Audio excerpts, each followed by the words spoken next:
Have you ever lain still in the dark, yet felt like everything inside you was still racing?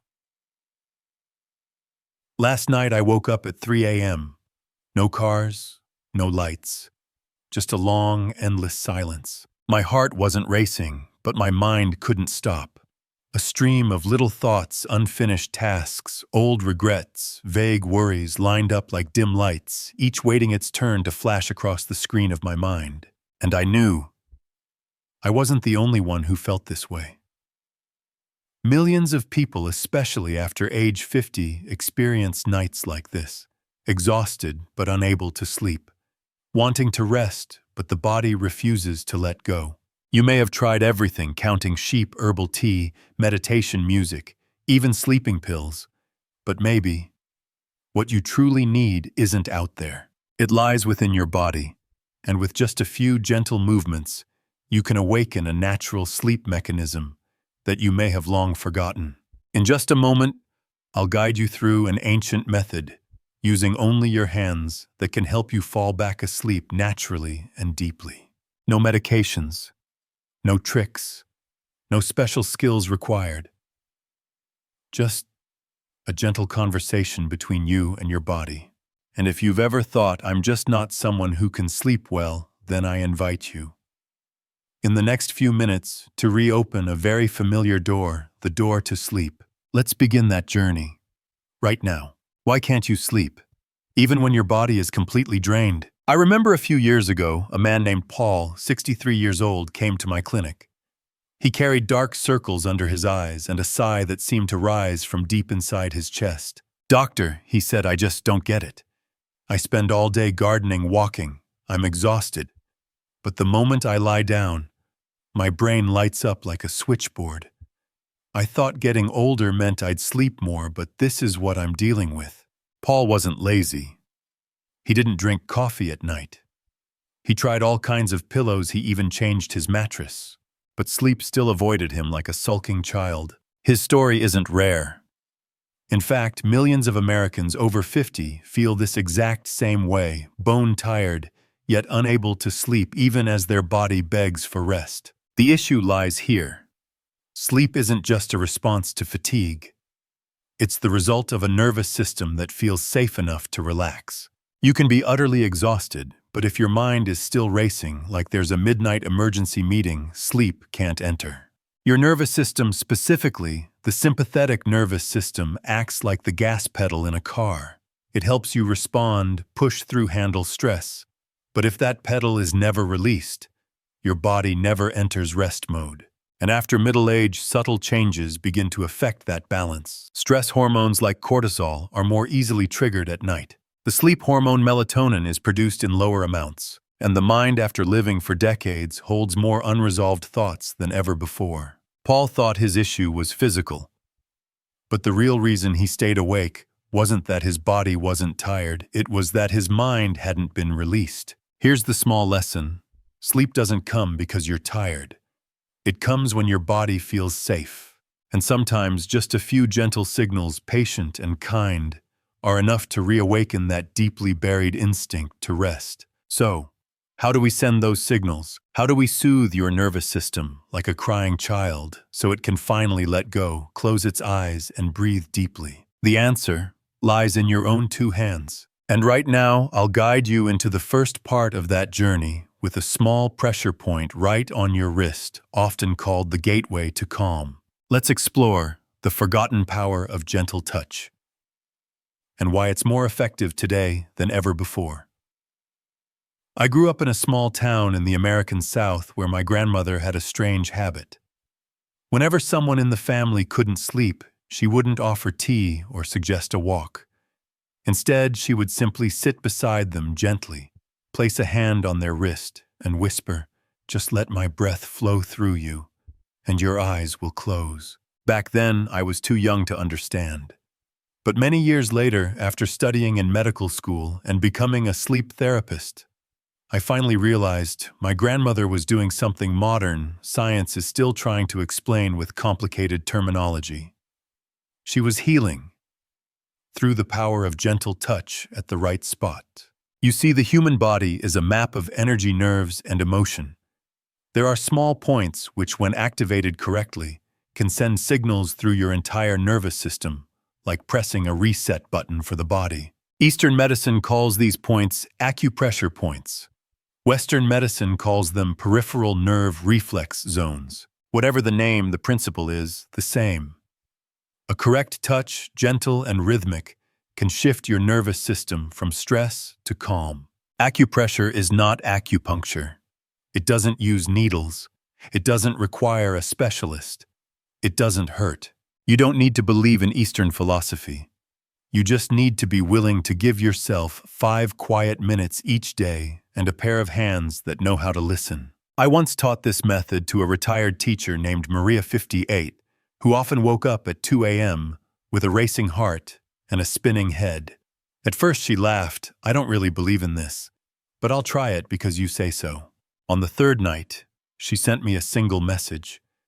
"I don't know when I fell asleep, but this morning, when I woke up with tears on my face, thank you, doctor." A small lesson. There are things we don't need to understand right away. Your body is wiser than you think. It's just waiting for someone, maybe even you, to touch the right spot, the right way, at the right time. And that's exactly why, in the next few minutes, I'll show you 4 simple pressure points. Nothing mystical or magical, but they've helped hundreds of people return to natural deep sleep. We'll begin with the first point, a tiny place right on your wrist, called Shen Men, the gate of stillness. One autumn afternoon, I was walking in the park when I received a call from Sarah, a 61-year-old woman who had worked as a nurse for over 30 years. Her voice was trembling. "Doctor, I feel like I'm going crazy. I used to care for patients all night long, but now that I'm retired, I can't even care for my own sleep." I invited her to my clinic. As we talked, I noticed her constantly rotating her wrist, as if some quiet anxiety was flowing through her fingertips. I showed her a small pressure point on the wrist, known as HT7 or, in Eastern medicine, Shen Men, the gate of the heart. How to locate HT7. Look at the inner side of your wrist. Gently bend your hand. You'll see 2 tendons rise. Between those tendons, there's a small soft hollow. That's the spot. It may seem small, but beneath it lies a network of nerves that connect directly to the parasympathetic nervous system, the part that brings your body into rest and recovery. When you press HT7 gently and breathe deeply for 5 seconds, you're sending a signal to the brain. Everything is okay. You don't need to fight anymore. It's time to rest. This isn't magic. It's physiology, simple and beautiful. I taught Sarah how to press it just 2 minutes each night before bed. After 3 days, she messaged, "For the first time in months, I didn't wake up in the middle of the night. I dreamed of my mother's white chrysanthemum garden. I had forgotten what gentle dreaming felt like." A small lesson. Sometimes all it takes is for you to touch yourself with patience and respect to awaken a door that's been asleep within. HT7 is not just a spot on the body. It's a gentle reminder that peace is always there if you learn to listen to your body. And if your heartbeat has settled a little, if you feel a soft calm spreading through you, then it's time we move on to the second point. One that's not on the wrist, but right in the center of your palm, where heart and emotion meet, lesser palace, PC8. The whisper of your heart inviting you into sleep. I once had a patient named Linda, a 55-year-old woman who used to be a human resources director, always sharp and decisive. After retiring, she told me she had everything: a quiet home, free time, and an emptiness. "I'm fine during the day," she said, "but when night falls, my heart races, and my mind feels like a wall covered in sticky notes, unfinished tasks, people I've hurt, things I never had the courage to face." She couldn't sleep. Not because of a bad mattress or the wrong pillow, but because her heart refused to settle. I asked her to place her left hand on the table and gently open her palm. Then, using the ring finger of her right hand, I had her softly press the center of her palm slightly toward the base of the pinky finger. There she found a soft, warm spot, often a little tender when pressed. That's HT8, lesser palace. In Eastern medicine, HT8 is the point that connects directly to the heart fire, the emotions within the heart. In modern terms, you could think of it as a deceleration switch for the sympathetic nervous system, helping regulate heart rhythm and calm down the brain's alarm signals. I taught Linda to breathe deeply and gently press HT8 each night. 5 seconds of pressure, 5 seconds of release as if comforting the child within. She didn't think it would work. But she did it anyway, because for the first time she was tending to her heart, not medically, but emotionally. On the third night, she sent me a brief message. For the first time in months, I didn't wake up in the middle of the night thinking about things I can't change. A small lesson.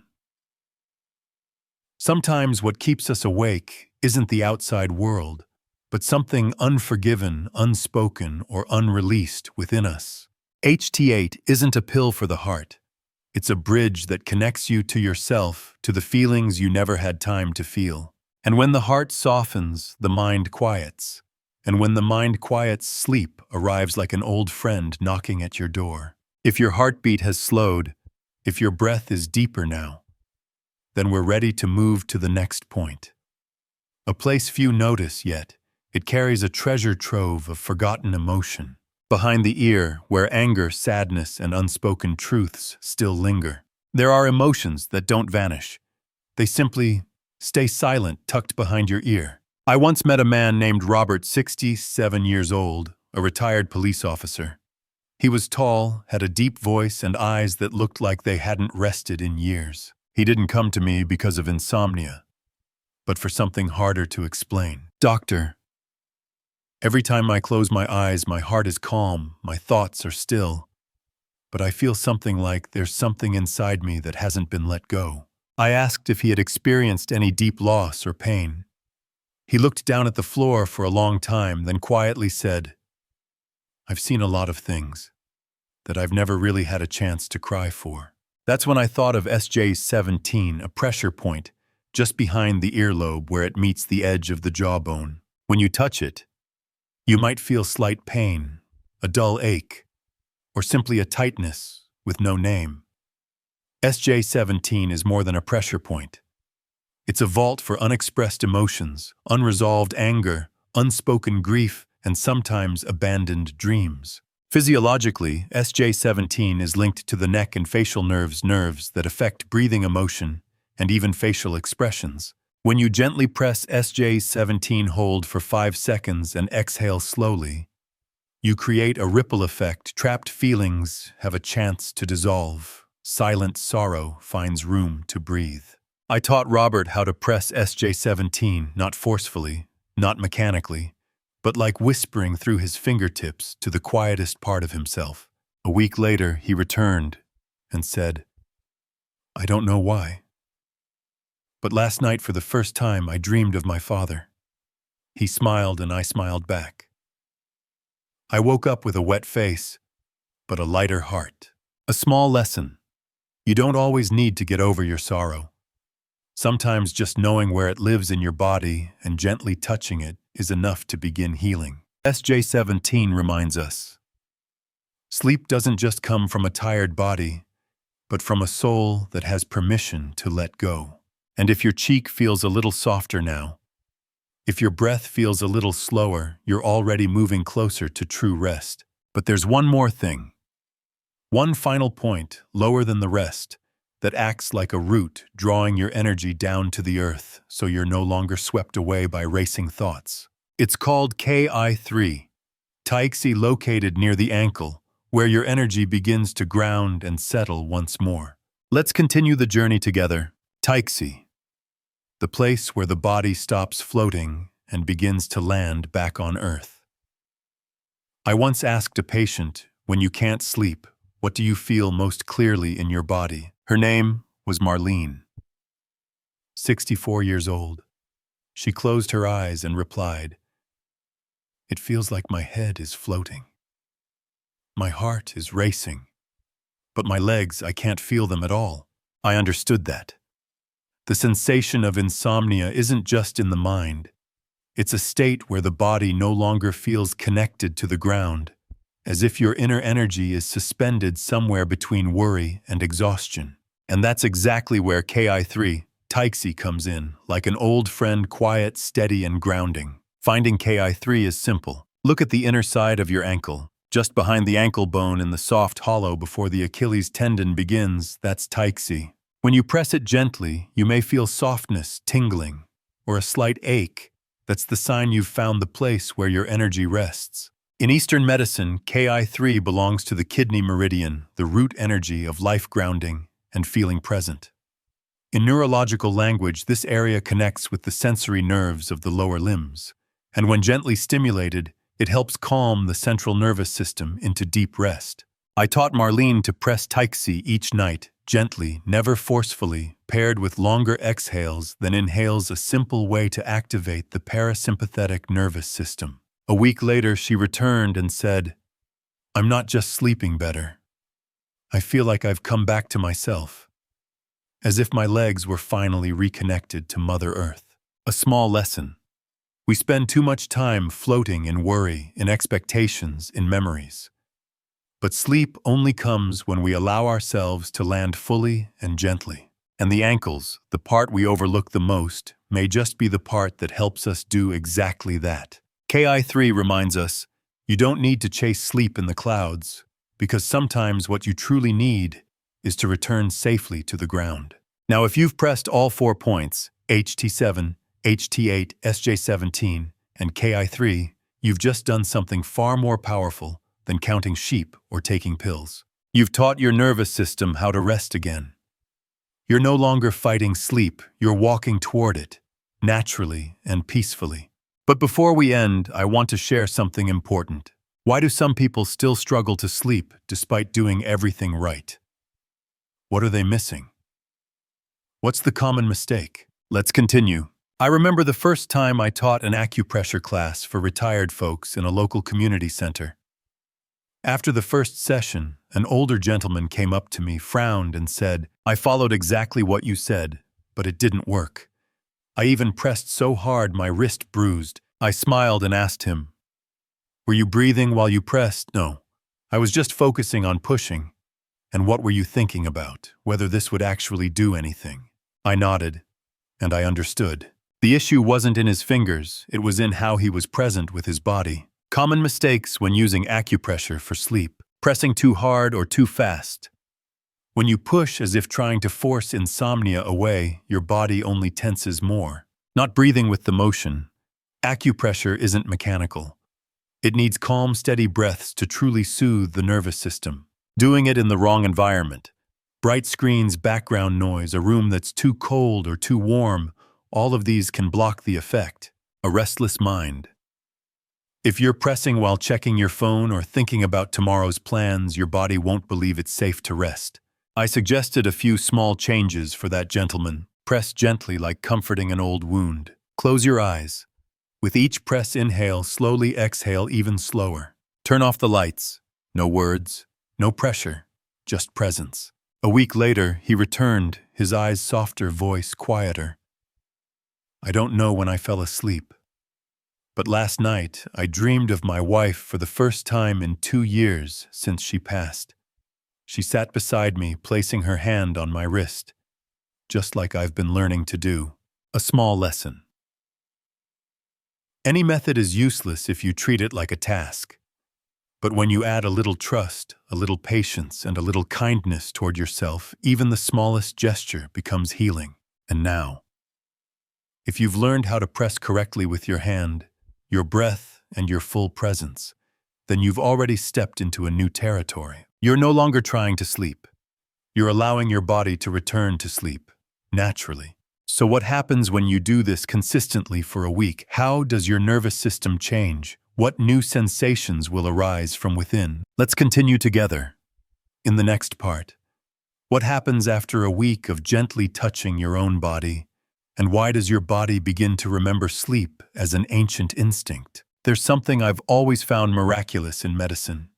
It's the body's ability to learn on its own. You don't need to command your heart to beat, or your stomach to digest, or your wounds to heal. The body already knows what to do as long as you give it the right signals and enough time to adjust. And that's exactly what happens when you gently press these points each night consistently for 1 week. At first, you might not feel anything, but that's okay. Just like it takes a few quiet minutes to settle into a meditation track, your nervous system also needs time to relearn how to rest. I remember a couple, he was 68. She was 65, who came to me after years of chronic insomnia. They had tried everything: medications, acupuncture, massages, even therapy.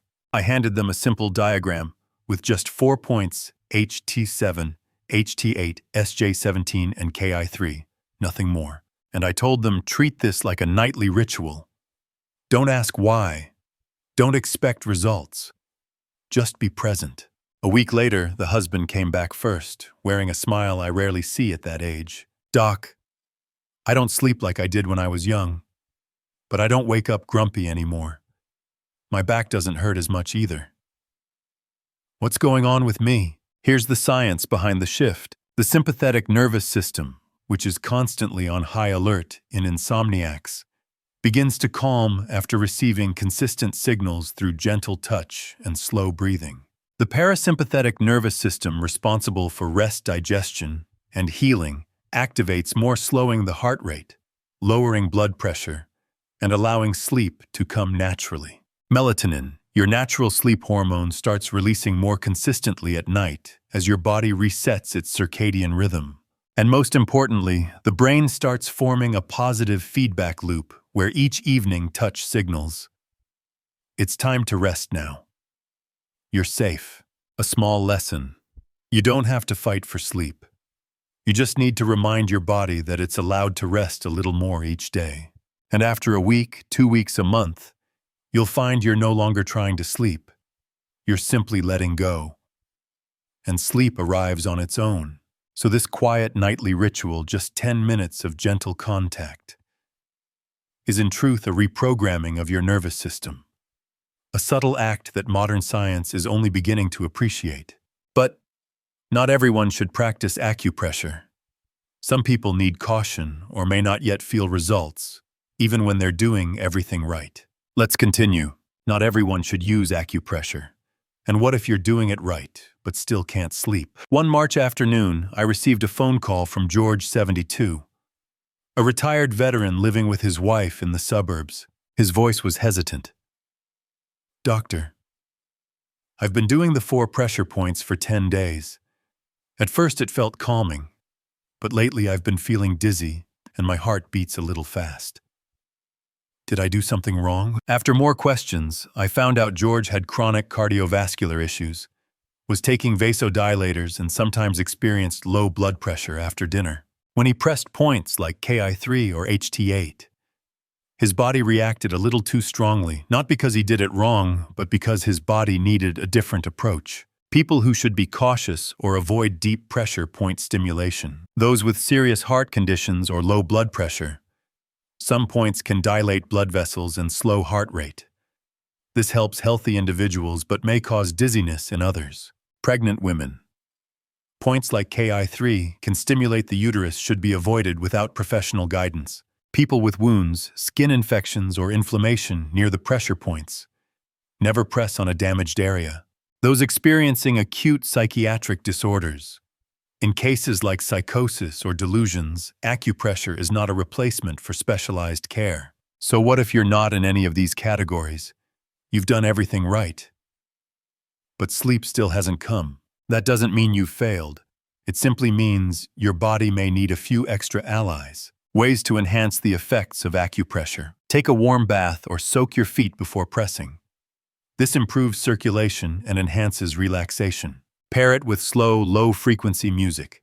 Delta waves or 432 Hz frequencies can help align your brain with sleep rhythms. Avoid blue light at least 1 hour before pressing. No phones, no TV. Just darkness and your own breath. Stay consistent for 10 to 14 days. The body learns through repetition. A good night's sleep is often the reward for 2 weeks of patience. I once told George, maybe your body won't sleep right away.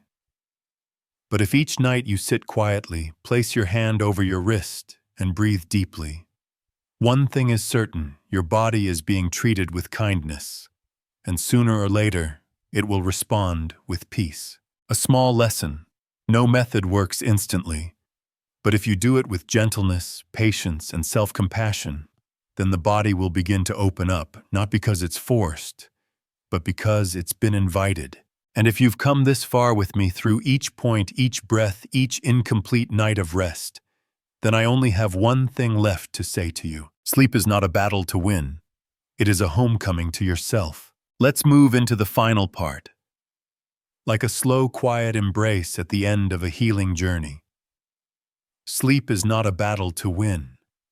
It is a journey back to yourself. One evening, as I was tidying a quiet corner of my study, I found an old letter from my mother, handwritten, the paper yellowed with time. In it, she wrote about the many sleepless nights she had when I was young, from worry, from the weight of things left unsettled. But there was one line that made me pause for a very long time. At some point, I stopped trying to sleep. I just sat quietly, placed my hand over my chest, and breathed, and my body did the rest. I read that sentence over and over again. As if for the first time in my life, I truly understood something. Sleep doesn't come when we chase it.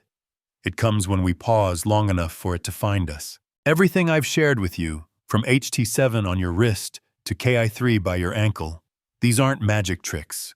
They aren't exotic techniques. They're an ancient language between you and your body. A language you once knew but perhaps forgot in the rush of modern life. When you place your hand on a point, when you inhale slowly and exhale even slower, when you let the world fall quiet, that is when you begin to knock on the old familiar door called peace. I've witnessed this happen in so many people. A grieving widow, after months of sleeplessness, finally drifted off on a rainy night, her hand resting gently over her heart. A father who lost his son dreamed of his child's smile for the first time after 10 quiet nights of touching SJ17 behind his ear. And even myself, a doctor who once believed he understood sleep, had to learn how to rest again after my father passed away. A small lesson, and the final one I want to leave you with. You don't need to go far to find sleep again. You just need to return to your breath, to the beat of your own heart, to the parts of your body you've forgotten for too long. Sleep is not your enemy, it's an old friend. It doesn't bang on the door, it only whispers, "Whenever you're ready, I'll return." And now you have the first keys to open that door. Slowly, gently, and with just enough patience. If this journey touched something within you, even just a little, then I invite you to share it with someone else who might need it. It could be a friend who's also struggling to sleep. It could be an aging parent hiding their worry behind silence. Or maybe it's the version of you from yesterday. Because healing is not something we do alone. It begins with one person and spreads through kindness. I hope to meet you again on another night with another story, as soft as breath and as tender as a dream. Sleep well. From me, Dr. Ethan Greenwell.